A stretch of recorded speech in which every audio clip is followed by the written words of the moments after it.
America અને Iran વચ્ચે ઘર્ષણ ચાલુ. ઈરાને કર્યો અમેરિકા વિમાન તોડી પાડવાનો દાવો. તો અમેરિકાએ ઈરાનનો દાવો ફગાવ્યો. હોર્મુઝમાં પણ જહાજો પર કર્યું ફાયરિંગ. અમેરિકાએ ઈરાનને તેલ વેચવા ઉપર લગાવ્યો નવો પ્રતિબંધ.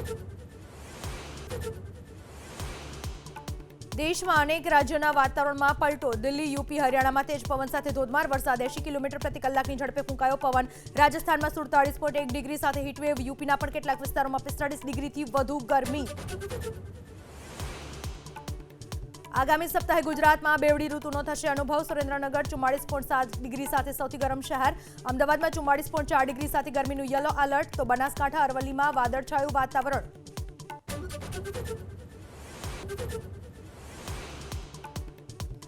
નીટ પરીક્ષાને લઈને એક્શનમાં સરકાર. 21 જૂનની પરીક્ષાના પેપરની સુરક્ષા માટે એરફોર્સની મદદ લેવા સરકારની વિચારણા. પેપર લીક પર આજે સુપ્રીમ કોર્ટમાં સુનાવણી.